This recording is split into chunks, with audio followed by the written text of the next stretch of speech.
Hello everyone, আসসালামু আলাইকুম।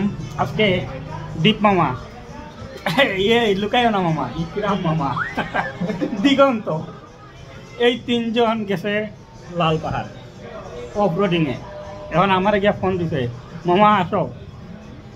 এখন আমি অফরোডিংয়ে গেলাম। যাওয়ার পরে যখন আমি মানে প্রচণ্ড কাদা রাস্তায় একটা ছোড়া পার হয়েছি, মনে করেন যে বাইক অর্ধেক বিদ্যা যায়, এই রাস্তা পার হয়েছি। পারানোর পরে একটা আপ আছে একদম খারাপ পিছলাম, মানে কি মানে পিছলাম।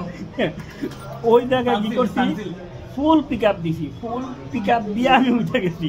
উঠার পরে এই যে মামারা মুখ লুকায়, পাহারাদার একটা আছে, পাহারাদার জিগায় যে ভাই পাহারাদার আমার পিক আপ দেখে আর আমার উঠা দেখে পাহারাদার দাঁড়ায় গেছে। দাঁড়ায় জিগায়, ভাই আপনি এই পাহাড় কেমনে উঠলেন? তিনজনে তো বাইক ধাক্কাইয়া তুলছে। আমি কইলাম যে আমার ওই তিনজন। এখন আইসা দেখতেছি আমার দীপ মামার প্যান্ট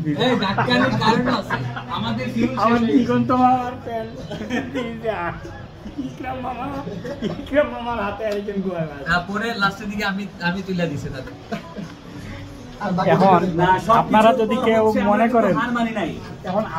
কেউ মনে করেন যে ইকরাম মামা তুলিয়া দিছে, তাইলে এটা চরম ভুল। আমারে বলছে যে ওরা তিনজন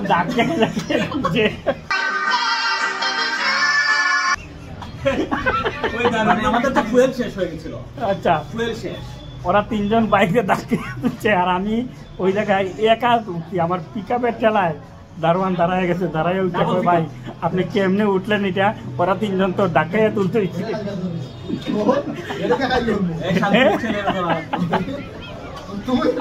তখন আইসা দেখি ওরা আসামি এখানে তো বসা।